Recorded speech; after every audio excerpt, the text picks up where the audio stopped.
Thank you for getting me started, Chris, and thanks for the opportunity to come and talk about the Corgoned work. This is a general presentation, kind of an update from what you might have seen last year. But the work in this area has really exploded, and the list of logos there is my feeble attempt to try and acknowledge everyone who's involved. I just can't really do that. I will thank Aaron and Brian Weidel in particular for doing part of my job for me. You'll see that as we go. So there's a lot of moving parts in this project, and I want to launch right into it, starting with the fish production. Where are we with bloaters? You've heard some about what's been going on in the field.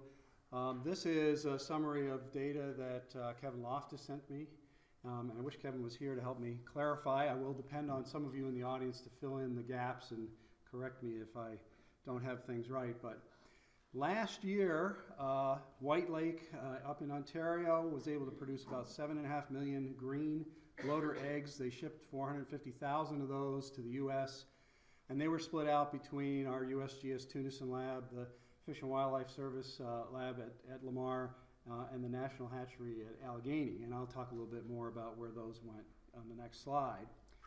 And then this year was not quite as good. Production was a little lower. And they were able to export only about 138,000 eyed eggs to us for work that I will again talk about in just a minute. So if I am reading Kevin's table correctly here, for this year in the fall, the Canadians expect to be able to release, I think it's about 41,000 bloaters, fingerlings, into Canadian waters. And there may be some older fish that may also go in, about another 27,000 or so, either this year or next year. The figure you see up there is just kind of a summary of the hatch rate from the green egg to hatch, okay? And I want to make that distinction because later I'll show you hatch rates that are from the eyed stage instead. And it shows for 3 different of the hatcheries that were rearing the bloaters. And the main point is that it bounces around a lot. And we're still working on the culture aspect of bloaters and ciscos for that matter. Okay, so here's the summary of both bloaters and ciscos from the U.S. side. And let's talk about the bloaters again because we're already on that subject. So last year, 2018, the folks at Lamar were able to produce 7,500 fall fingerling bloaters. A little more than half of those came from a wild egg source. The rest came from White Lake. The Allegheny hatchery produced about 1,000. And at Tunison, we were able to produce about 88,000 fingerlings. All of these fish are stocked off of the Cahoe out of Oswego. And in this past year, it happened all in one day. It was a pretty narrow window. It was quite a feat to get all of the trucks there from the different places in an orderly fashion and get the fish out there. So thanks, Brian, to your crew and everybody who's helped make that happen. Last spring, we also had about 18,000, a little more than 18,000 yearling bloaters that went out in the spring. And that was the first year we've done that. So that's kind of a part of the experiment to see the difference between not only the size of the fish going in, but the timing with regard to what food may be available. Okay, the plan for this year, of the 100,000 eggs that we received at Tunison for bloaters, we think about 70,000 are viable, and we expect that we'll probably end up with about 30,000 fall fingerlings. There's another 50,000 or so, I think, that Larry's going to get at Allegheny, and they're coming in the next few weeks. Is that right, Larry? Yeah. So they're still on track for a little more production there. Ciscos, we have, of course, a project experimentally releasing ciscos into coastal embayments of Lake Ontario. This is being conducted by the folks down at Lamar and us at Tunison. Last year, we had a bumper crop, and the Lamar folks produced almost 280,000 fingerlings, and at Tunison we had a little over 240,000. Those from Lamar went into Sodus Bay, and the remainder went into Irondequoit Bay. For this year, we're going to focus on getting closer to the complete target of 250,000. So there'll be a split roughly of 125,000 from Lamar and 125,000 from Tunison, and that's their plan to go into Sodus Bay. All right, this is a summary figure of our bloater production over the course of this project so far, about 7 years worth.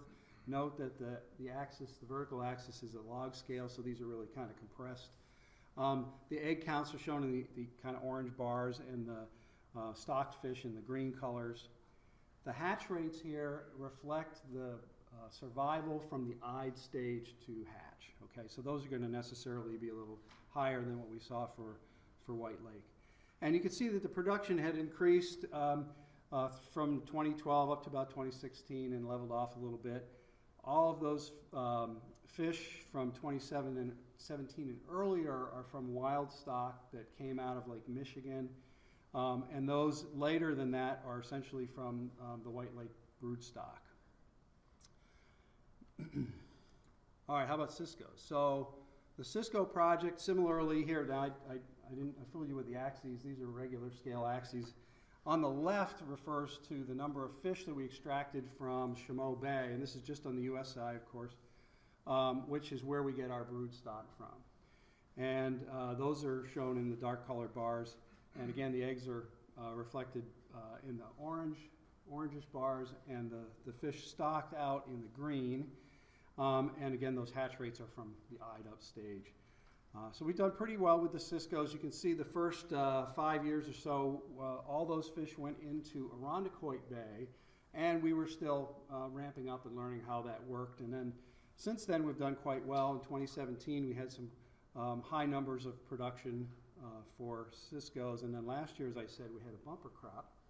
This bar you see here actually only reflects half of what went into the lake. That's exactly what went into Sodus Bay, but a similar amount went into Irondequoit Bay. So jumping back to bloaters for just a minute, over the course of this period of time, we have put almost 500,000 bloaters into Lake Ontario.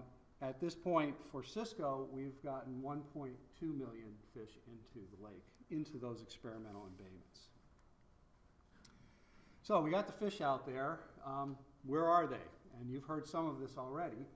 This is a summary of where we've collected the bloaters and where we've collected the ciscos. And I think Brian and Aaron have a little bit better data, because I have 5 bloaters have been collected, but I guess it may be 6. And as you've seen in the other maps, they're scattered far and wide in Lake Ontario.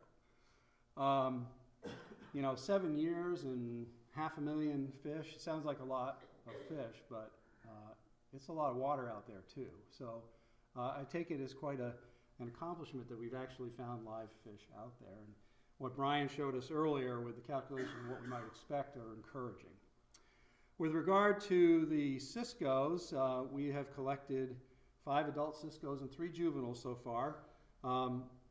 Most of the adults have come out of Irondequoit Bay. We've gotten 1 out of Sodus, and a couple of juveniles from each. And then there's Port Bay. Port Bay is our unstocked control embayment, is just to the east of Sodus Bay. And so we've been monitoring that for production and returning adults too, and we've gotten 1 juvenile from there so far. As Brian mentioned in his presentation at Tunison, we calcine mark all the fish, except some of the very early ones, which were OTC marked, and we're not sure how well those took. But with the calcine marks, we can be sure that all the fish that you see that have been collected here, except maybe the first 3 out of Irondequoit, came from the Tunison or the Lamar stations. All right, how about egg and larval production? Again, Brian talked about this, and this is one of the figures that he gave me last year, showing some of the, I guess, all the known historical spawning sites for Corrigonines in Lake Ontario. Many of those had egg blocks or egg traps from last year, and you can see those scattered around the shore of the lake here in that bottom figure. And what we discovered, which is exciting, is that up here in Chameau, which is where we usually get our fish from, is not the only place where we have production. There's now production of eggs near Fox and Grenadier Island, and also in Henderson Harbor, and some of those numbers egg numbers are similar to what's in Chameau, so that's pretty exciting. We are also continuing our annual larval surveys in Chameau Bay to see what we are getting for production of Gorgonian larvae out of there. And you see 2018 was a moderate year. I suspect with the ice cover that we had this year that 2019 will be quite good. I got to mention one other thing that has occurred. We grabbed a few fish, probably 300 or 400 larvae some time ago, brought them back to Tunis and raised them up. And they were collected in two ways, offshore with ichthyoplankton tows and onshore with larval seines. And when we grew them out, the few that remained, all of them that were collected with seines were lake whitefish. And all of those that were collected offshore were ciscos. And Wendy Stott took about 100 of our larvae, maybe closer to 300, I think, and she did the DNA analysis, and it seems to support that. What she has given me says, and this was just yesterday that she handed it to me, 84% of the fish that were collected in the seines on shore were whitefish, and 100% of the fish collected offshore were ciscos. So there seems to be some spatial separation in the larval distribution. What about along the South Shore where our experimental embayments are? Okay, here's Irondequoit and Sodus and Port Bay. We've not gotten any larvae out of Port or Irondequoit, but we did get a bunch of larvae last year out of Sodus Bay. Again, these are Gorgonies. I believe they're in the queue. I think that Meredith Bartran down at the Fish and Wildlife Office in Lamar is going to do the genetics on those to check on and see what species they are. And speaking of genetics, I got this one from our colleagues at Cornell. Ellen George and company put this together and sent it to me, and she's found that the Lake Ontario cisco are genetically diverse. There doesn't seem to be any sign of a bottleneck in the population. There also is no population structure from what she can tell. There is evidence of hybridization, although it's happening at a very low level, and it's probably not going to affect the population in any substantial way. And the genetics, and this is certainly not my area of expertise, but it seems to be getting much better at distinguishing the difference between like whitefish and bloaters, and ciscos, and hybrids between the two. That has always been a question for what was going on up in Chameau Bay. Okay, some field investigations I just want to touch on.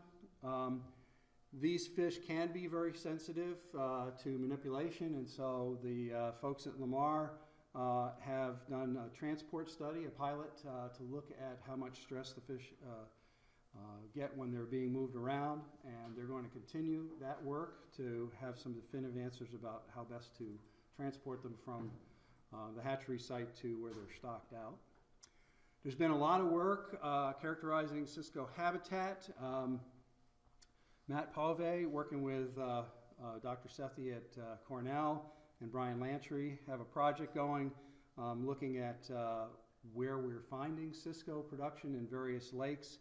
And Matt's results essentially say, in this lake, in Chameau Bay, for instance, they're finding them on hard substrate. But in Lake Superior and in some areas in Lake Michigan, they're also on soft sediment, and they're viable eggs. So we're using those data to better map out the distribution of potential habitat for ciscos. On the left here, I just have a figure that shows some of the areas of concentrated egg trap work on the shoal in Chameau Bay, and that's associated with some side scan work to look at the substrate in not only Chameau, but our experimental embayments to the south as well. And a part of this project going forward is going to have Chris Castiglione and some others do side scan work to get more detailed images of what the substrate is like in our embayments. You've heard a lot about tagging today. Thanks, Aaron. And I'm not going to go into any detail about how that works. because you just heard all the good stuff about it. It's a really important technique that's developing to give us an idea of how fish move and what kind of mortality rates we have. What I did want to mention is that both the Fish and Wildlife Service and our laboratory are conducting some studies looking at tagging mortality and retention rates, and this is in ciscos now. And we found at Tunison, we've done this with the low-tech equipment, and the fish are extremely tolerant to the surgery and seem to survive quite well. It appears we can put a tag up to 9% of body weight, and they're okay with that. After that, it gets to be a little too much. And Dimitri is going to go down and work with John Suica in the next few weeks, I think it is, to look at the Vemco tags and see how well they do with those. I just also want to briefly touch on a project that kind of popped up last year, giving us an opportunity to look at using the Finger Lakes as a mesocosm representative of the Great Lakes and how cisco restoration may happen there. We had excess fish. The state of New York was interested in restoring the ciscos that had been lost from Cayuga Lake many years ago after the subsequent exotic prey base of alewife and smelt collapsed, and so they wanted to get the ciscos back in there. Suresh Sethi at Cornell had some funding, and we were able to get some low-tech tags into the lake. And this is what stimulated some of that tag retention work. So we were able to tag 39 of our fish of various sizes and put them into the lake along with nearly 100,000 other ciscos. And you know, we've gotten some really good data from this already. We know that they survived the initial stocking, which is what you would expect, but you don't know for sure. And they move a lot. The initial array that we were able to put together only covered the western arm of the lake with 6 tags, but we could see fish moving the full length here, which is about 10 kilometers, in 4 hours or less. So they move quite a bit. I just want to point out this one fish here. Mark Chalknicki and I were diving when the stocking was taking place, and he happened to catch this one on video, and if you look really closely, you can actually see the incision on that fish where the tag went in. So we know that at least one tagged fish was going to survive immediately. And I'll finish up with just a few of the laboratory experimentation a little bit that we're doing. Culture is still one of the things we have to refine, particularly with the bloaters, but also with the ciscos. We're looking at the best feed that seems to carry them through their life, and different ways to treat diseases when they appear. We're also looking at a meristic key that may help separate bloaters from ciscos. That's what the dendrogram shows up here. There's some encouraging results from that. The Canadian bloaters show up as a really distinct group, and many of these other are distinctly separate cisco or bloater roots to the tree, but there's a mixed group from Tunison where you cannot distinguish the bloaters from the cisco. So we still have work to do there on some of the other measurements that may help. Genetics, health, and culture is continuing. We have the folks from Lamar up every year helping us with the spawning, and they take care of the fish health issues and also are doing the genetics so that we have parentage results and can trace any collected fish back to the original cohort from which they came. Dr. Rinchard at SUNY Brockport had some fish that we sent to him in 2016 that had survived for a number of years and grew up to maturity. And so he is also doing some experimentation with spawning those out. He's got some live developing eggs right now. And his student, Matt Fuchsia, has done a bunch of work that we've heard of with regard to the fatty acid signatures and diets of these fish, and we're going to hear more about that in the near future. And the last thing I have for you is homing. Grant Skolton in our office is doing an experiment looking at different amino acids to imprint the fish on. He's working with Trevor Pitcher on this, and he's had some good results showing that proline is definitely an attractant for the juvenile stage. Those fish that were tested initially are going to be carried over to, are grown out to sexual maturity to see if the response is still there, and then we're going to get it out of the embayments and see how well that works. And thanks to everybody who has sent me material and has helped out.